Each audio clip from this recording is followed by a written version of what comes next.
Assalamualaikum warahmatullahi wabarakatuh. Perkenalkan, nama saya Aulia Triwinarni, NIM 2041050200071. Saya dari Fakultas Ekonomi dan Bisnis Islam, Prodi Ekonomi Syariah.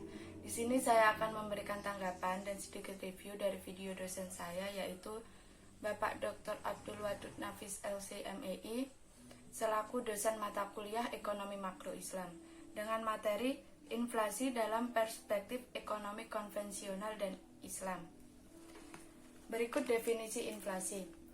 Dalam buku Ekonomi Makro yang ditulis oleh Budiono tahun 2001, yang dimaksud inflasi adalah kecenderungan naiknya harga secara umum dan terus-menerus dalam waktu dan tempat tertentu.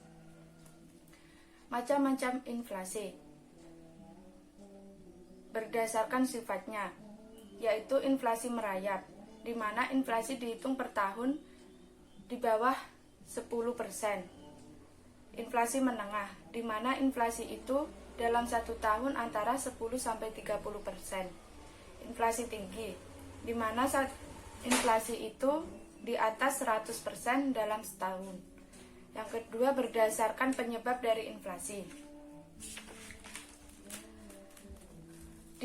Demand inflasi atau inflasi permintaan, yaitu inflasi ini timbul karena permintaan masyarakat akan berbagai macam barang terlalu kuat. Cost inflasi atau inflasi penawaran. Inflasi ini timbul karena kenaikan biaya produksi atau berkurangnya penawaran agregat. Berdasarkan asal dari inflasi. Inflasi yang berasal dari dalam negeri dan inflasi yang berasal dari luar negeri. Agar bisa mengetahui secara teknis tentang satu persatu macam keinflasian, dapat dilihat dari sifatnya, penyebabnya, dan asalnya. Sebab-sebab inflasi, yaitu inflasi permintaan. Menurut penyebabnya, inflasi dapat terjadi melalui inflasi permintaan. Permintaan akan barang oleh masyarakat berlebihan. Yang kedua, inflasi penawaran. Disebabkan oleh terjadinya penurunan penawaran total sebagai akibat dari kenaikan biaya produksi. Yang ketiga, yaitu inflasi campuran. Inflasi yang mengandung unsur demand, pull, dan cost push. Inflasi ini sering disebut mixed inflation. Pembagian inflasi dalam ekonomi Islam, yaitu natural inflation atau inflasi alami. Inflasi ini diakibatkan oleh sebab-sebab ilmiah yang tidak mampu dikendalikan orang. Menurut Al-Makrizi, inflasi ini diakibatkan oleh turunnya penawaran agregat atau naiknya permintaan agregat. Human error inflation. 1. Korupsi dan administrasi yang buruk. 2. Pajak yang berlebihan. Pencetakan uang yang dimaksud menarik keuntungan secara berlebihan. Dampak inflasi dalam perspektif ekonomi Islam. 1.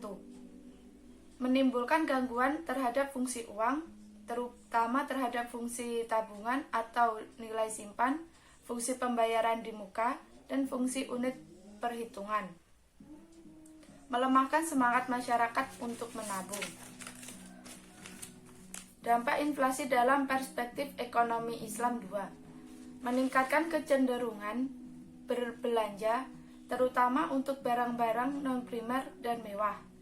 Mengarahkan investasi pada hal-hal tidak produktif, seperti penumpukan kekayaan berupa tanah, bangunan, logam mulia, dan mata uang asing.